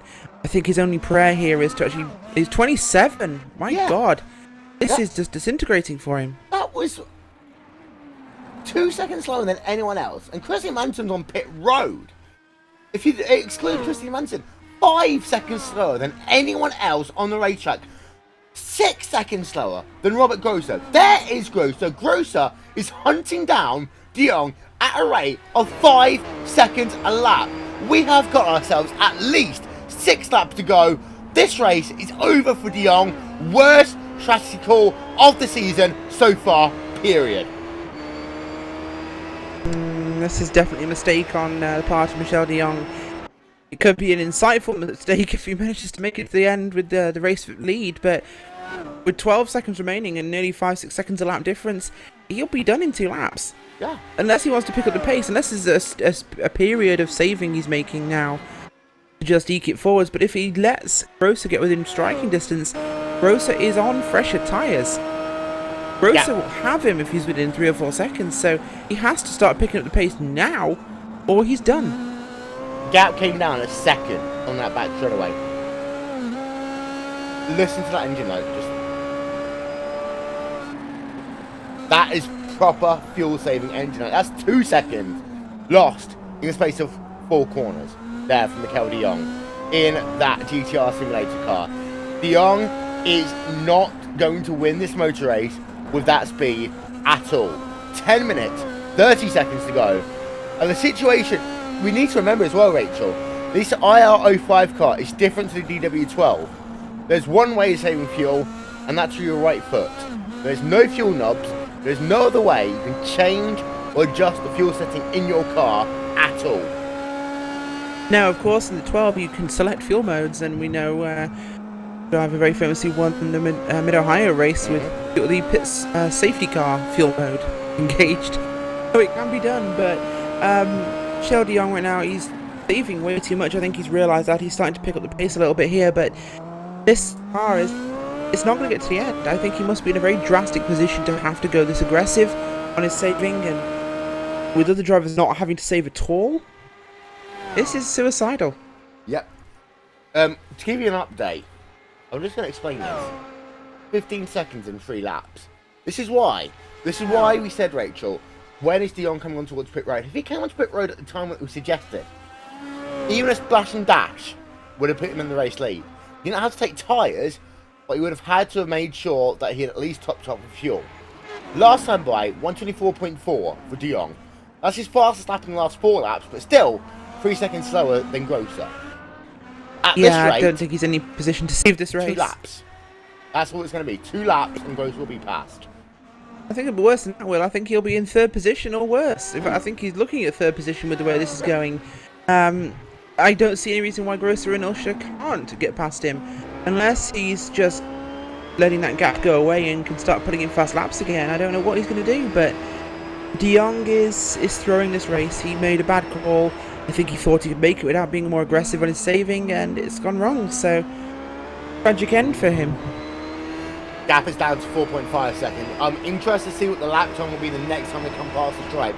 It looks like De Jong has realised he's got to pick up the pace, but still, below 4 seconds, it will be now. There we are. It's the gap below 4 seconds. This is where Grosser can see he's on the same straightaway as De Jong. That in itself, Rachel, is in itself. If you can see a competition, it's as if you've just got an extra 10 horsepower. You know that you have got the momentum on your side. Grosser versus De Jong. As it stands, 7 minutes, 55 seconds to go. Well, a 123 to a 121, 2 seconds at last time by. De Jong is not making it easy for himself, but he's trying all he can. I expect by next lap, De Jong to pick up the pace, and then we'll only know if he loses the race because he ran out of fuel on that backstretch. Well, he could have cashed in his free time on the racetrack, Will, in terms of saved fuel. That could be what he was doing there. Just literally cashing in the 20 seconds he didn't need. Perhaps he thinks he can race Grosser and keep him behind him. which we know De Jong can do. But has he got the tyres? Has he got the car for it? Let's not forget, by running the slow laps, he's also saved tyres. So Grosser will now be pushing hard and shredding his Firestone tyres, trying to catch up now to De Jong. This, I don't know, but this is not a clear-cut result. I've said this is his race to lose, and that I think he's lost it, but I don't know anymore. You want a drink card? Mark Usher. He's had a little peek there at Grosser. This situation, if Grosser and Usher start battling, it's game over, because they will lose a second a lap minimum. It's a second a lap that they're going to need now to gain up to the rear of Mikel de Jong. Driver on pit road of Leon Ruddinger. There you can see him. He is on pit road. Final stop of the day. Well, it's going to be a splash and dash. Actually, it's going to be a long stop. He's out of fuel. You can see that car is toast. He is out of the event. Leon Ruddinger, there you can see him in the number 18 machine, is out. His race is done, Rachel. It is, and De Jong's last lap time was a 22.1, so that compares to Robert Grosser's last lap time, which was a 21.6, so it's only half a second now, so he's definitely picking it up, but is it soon enough? Behind him, Grosser is being hunted by Usher, so that's definitely playing into Grosser's mind. He can't push as hard, but he has to. This is within striking range of both of them. Grandstand finish, Rachel? Do you think it's going to happen? Absolutely. Well, I tell you what, if you are Mikel de Jong and you've got your fuel number and you're the pit crew, I think the words that you're looking for comes from a song by Feeder. I think we're going to make it. I think we're going to save it, yeah. So don't you try and fake it anymore. That is what pretty much is going through that number 5 car right now. There you can see last lap 122.161 into the final chicane. 9 drivers on track, 1 driver on pit road, 2 drivers out of the race. Mikel de Jong, number 5 machine, the Madcape racing car, past the start finish line. Lap time is a 122.544, 1 second slower than Robert Grosser. Grosser within 2 seconds, Mark Usher within half a second behind, and Usher looks racy. 4 minutes, 55 seconds to go, Rachel. It's game time. It is, and Mark Usher could be breaking this game right now. I think he's going to be trying something on Grosser soon. I don't think he's realizing what situation they're both in, but it's, I think Mark Usher could cost Grosser the race victory here. Give this to de Jong if he fights Grosser, but I don't think he's got time to pass Grosser, then de Jong as well. This battle that they're having is everything Mikel de Jong needs, and possibly a little bit more, so this could be absolutely everything. Usher could be undoing his own chance for a race win. This is about to get very interesting, and lap traffic's coming up ahead. And that is the car of Franz Josef Sturb. This could get awesome. Now, Usher's having issues so far in this race down at the hairpin. He had it once again. Gap is 0.3 of a second. These drivers heading themselves down toward the final corner, the Wall of Champions corner, one more time. And here is my theory. Whoever wins this battle between Grosser and Usher will win this motor race. 4 minutes! Less than 4 minutes to go. Here we are then. There are 4 laps of this race to go. I've got another theory, Rachel. I've just figured it out. I think de Jong was trying to make it so he had to do 1 lap less. But that also could be a thing, you know. We want to do an extra lap of racing if he can let the clock run out in time. So, yeah. That's also logical because lap times there from 21.2 from Grosser. He's really picked it up. De Jong's on a 22.1, so getting caught, but 1 last lap less means he's in the fuel window.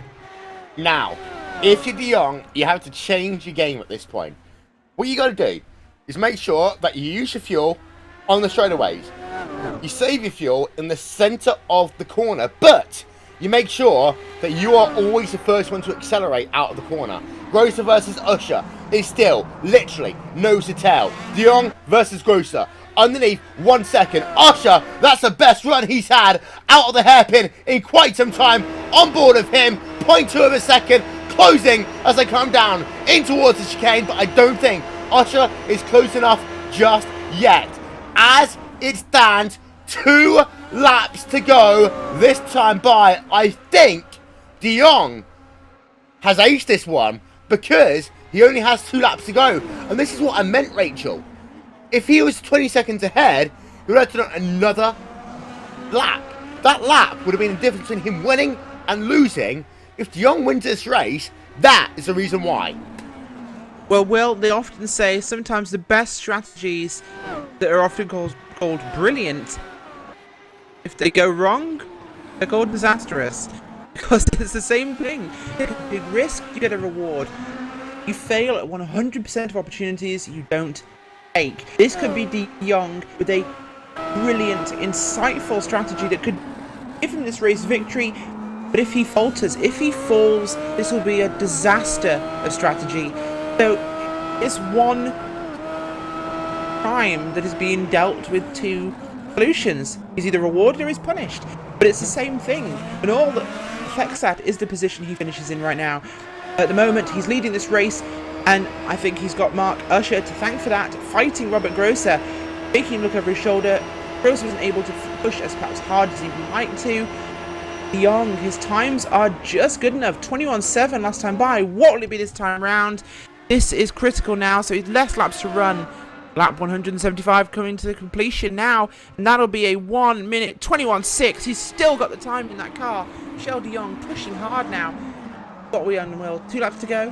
1 lap to go. This is it. This is it. This is the white flag lap. They've crossed the start-finish line. They will get the white flag as they head themselves down the back straightaway. Usher hasn't got the straight line speed advantage over Grosser. He has more wing in his car, which means he's going to have to outbrake him. Someone like here, he's looking down to the inside. No, not quite close enough.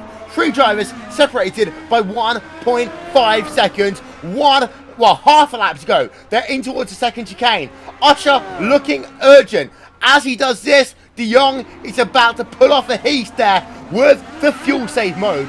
De Jong on the exit of the second chicane. There you can see all 3 of them inside one picture. Down in towards the hairpin, they come for the final time. The clock will expire in exactly 10 seconds from now. Here we are. Usher, side by side. Usher loses it. Usher is out. This is going to be Grosser versus De Jong, but it looks as though that if De Jong can have the speed, have the fuel to go to the end, he will win the race. De Jong into the final corner for the final time, and Mr. De Jong, he did it perfectly. Brilliant. He got himself the strategy. De Jong will win. Grosser will come home in second. Usher will run at your podium. But Mikel De Jong, Rachel, I expect him to run out of fuel right about now. Absolutely nailed that strategy. We said it was either disaster or brilliance, Will, and I think that's a masterclass of strategic brilliance from Michel De Jong. We thought his race was over. He's out of fuel. He's out of fuel. He's out of fuel. We can just hear he's That out was of fuel incredible. now. Absolutely incredible. He drove that one to the wire, Will. Well, that's what we meant, Rachel, and we need to break this down for the viewers. This is a timed race, which means that at the point that the time elapses, that is the last lap of the race. Now, if we were to rewind that tape and add on the 25 seconds that was originally the gap, De Jong, It'd have been an extra lap. he would have ran out of fuel. He didn't need to save a lap of fuel. He needed to make sure that he crossed the line at the exact right time. That's what he did. He saved enough fuel to do that. That's how De Jong won this race. So De Jong outsmarting everyone because he did his fuel math 1 lap smaller than what everyone else was thinking, and that is how he won today's motor race. Just brilliant thinking from De Jong. He put this car in exactly the position he needed to. And you're right, he calculated exactly what he'd need to get the clock to run out, and that's just brilliant to be able to race this car so fast and do exactly that. Just awesome, De Jong. We know he's a brilliant driver, but be able to bring the strategy to bear on his own as well is amazing from him. Let's have a look then. Final lap. This is on board with Mark Usher. Now, Usher came into this lap with a couple of opportunities. There was one of them on the exit of turn 1. Just couldn't get the straight line speed advantage on the run down into that first chicane. You can see he was hunting the Vortex Sim Racing driver of Grosser through the first chicane. The issue is Usher had more wing than Grosser. Therefore, he had to outbrake Grosser at some point on the racetrack. You'll see he tried to do that on the run down into the hairpin. It didn't work. Grosser actually very close to the wall on the exit of the right-hander leading down into the second chicane underneath the bridge then. You can see Usher right back into that rear wing, hugging a lot of that curb then actually running very wide. He lost himself about 2 tenths there. This is desperation phase then for Usher. Both Grosser and Usher expected De Jong to run out of fuel on this back straightaway. Usher, he's done this before, gets himself the inside line, back end steps out, just touches the white line. He, well, lost his chance of getting the race win, but he does still get himself a podium finish here today. But it's Mikel De Jong who, in the most incredible fashion, manages to use strategy to his advantage. He claims victory here in the classic IndyCar series on RaceSpotTV. Here's a look at your final race results.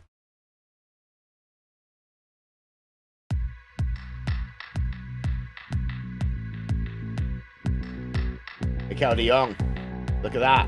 1 second, pretty much exactly there over Robert Grosser. And De Jong ran out of fuel 1 corner after the start-finish line. Grosser second, Usher third. Yannick Danish in 4th, Tim Miller in 5th. What a recovery drive there by Tim Miller. Well done to him. Eric Hunter in 6th. Francisco Sturm, Jürgen Karlsson, Christian Manton and Leon Rugner running out your top 10 here today.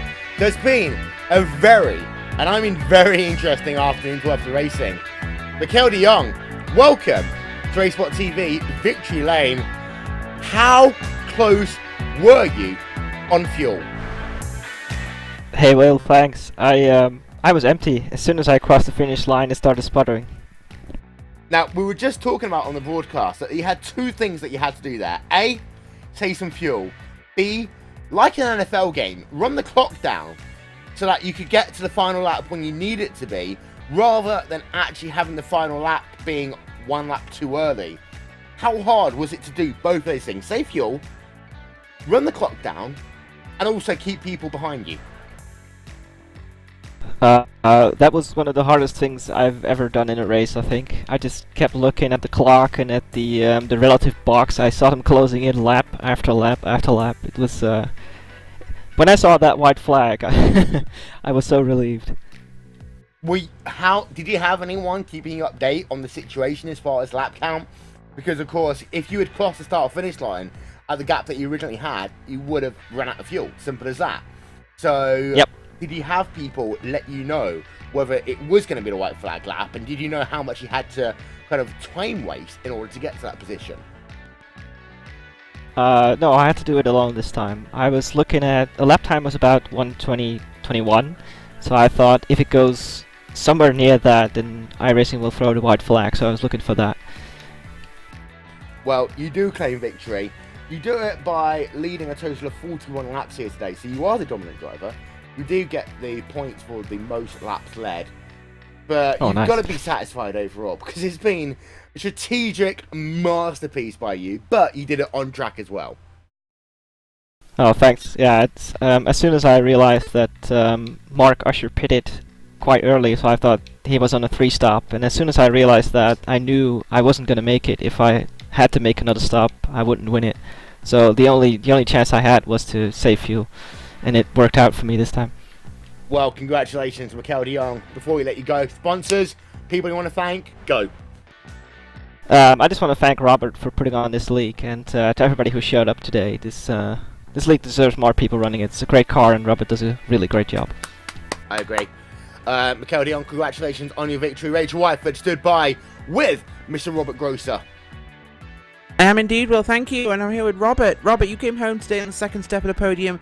It's got to be galling. You saw the time falling away between yourself and Mikel De Jong. What was running through your mind when you were running him down at nearly 5 seconds a lap? Well, actually, I couldn't believe what I saw in this final stage. I expected him to make one more pit stop, but he didn't. So yeah, I was surprised when he could make it to the end. Well, it was an incredible race from yourself as well. You had issues, everybody else had issues. There were issues everywhere throughout this race today, but you were the second dominant driver in the race. You led the majority of the rest of the laps, in fact. Do you think you had what it took to actually beat De Jong today? Well, I think I finished within one second, so I think yes. It was really close. It was about one little mistake could make the difference, and yeah, in the end, Michel didn't make the mistake, so he deserved the win. One thing I do need to ask you about before we move on is Mark Usher in those last few laps, fighting you that hard. Were you praying that he wouldn't try and make a pass and cost you time to De Jong? Well, actually, when Mark closed the gap, I was sure he would make the pass and I would finish third. To be honest, I fought as hard as I could, and I was glad that it worked out. He made a spin, I think, in the final lap, and yeah, that was it. It was indeed. Well, you came home today, second place for Robert Grosser. Any sponsors you'd like to thank your team? I would like our sponsor Gecko Systems, and I would also like to congratulate Michel for a very well-deserved victory, and also Mark for completing the podium. Very well done, and thanks for a very nice racing, very clean racing, hard racing. Back to you, Will. Cheers, thank you very much. Goodbye now. Tim Miller. Tim coming home in P number 5 here today. Tim, yes, you finished outside of the lead lap, but you got P5. That has got to be an accomplishment for you. Yeah, I'm pretty happy with it. It was all the fuel. I had a couple extra laps after just 2 stops. I was kind of surprised at that. How hard has it been here today? Because when we came into this event, we realized that you could do a 2-stopper or a 3-stopper, but the numbers were slim on the 2-stop strategy. How relieved were you that you were able to make it work for you after what had been at one point difficult part of the race, especially that spin when you were trying to avoid the wreck about 5 laps into the event? Yes, I was lucky to not hit anything there, and then I didn't know who was around me. I think I saw Andreas there, his green car, but I just was lucky to get going again without hitting anything. And from there on in, you managed to get yourself through the first pit stop, through the second pit stop, didn't hit anyone again, get yourself into position. When you saw yourself P5 at the end of the race, how relieved were you? Very much, because Eric Hunter was in front of me and he had to pit on the last lap. I didn't know how many more there were. All I know is I was going to run it out of fuel. And once he went in, I knew I had 5th. The other person, Leon, was up ahead of me, and I could have passed both of them because when they pitted, but I did a half spin somewhere in there and almost lost it again. Well, Tim Miller coming home in P number 5. We've actually also got Eric Hunter here coming home in P number 6. Also scored as 1 lap down. So Eric, you had to pit at the very end of the race. However, take us through how difficult it was for you to save some fuel and to get yourself in a position here at the end of this race once you turn your microphone on. I don't think he realises. There he is. Off you go. Mr. Eric Hunter, can you hear me? Does look as though we're having a couple of issues trying to get hold of Eric. We'll give it a moment or so, but Rachel, before we head ourselves off air, fuel strategy today was like the old story of the hare and the tortoise. Sometimes you can be fast coming out the box, but if you don't think about it, you're not going to run yourself the race. And this race here today was won by De Jong because he thought his way to victory lane, not because of the fact that he just drove that car flat out. I disagree, Will. I think today was the story of the hare with drop tank. De Jong was the fastest car on track, and an incredible performance from him. But on top of that, he made a genius call on the strategy. Honestly, I've yet to see something so good come out of the head of a driver with no team behind him. This man calculated all this stuff on his own in the race car, and it was brilliant. This wasn't a case of I need to save a little bit of fuel to make it to the end. This wasn't I need a couple of extra laps just in case we have a green-white checker. This was a case of he managed to win the race with watching a clock, saving fuel, keeping cars behind him. It was expert, and I don't think I've seen a drive like it before. Greatest thing I've seen since a driver once won a race at Charlotte Motor Speedway, running out of fuel on the final lap. I tell you what though, it's been an incredible run here today by Mikel de Jong. So props to him and the Mad Cape Racing team. Props also to Robert Grosser and to Mark Usher. That is pretty much all we have time for. Unfortunately, we can't talk to Eric Hunter. We'll try and get something for you next time. But don't forget, ladies and gentlemen, coming your way soon. I'm the most controversial person you know on iRacing, and I'm going back to radio one more time. The Will Vincent Show premiering in October. More details coming your way soon. Simulcast on RaceSpotTV and Scratch Radio in Birmingham on DAB and online. If you think I've been controversial before, you just wait until October comes around. As far as today goes, ladies and gentlemen, this has been the classic IndyCar series here on RaceSpotTV. Mikel de Jong, I tell you what, someone give that guy a degree just for using his head and outsmarting the competition. He claims victory, Grosser second, Usher third. That's all we have time for. Will Vincent, Rachel Wayford. We'll talk to you all next time. Bye-bye.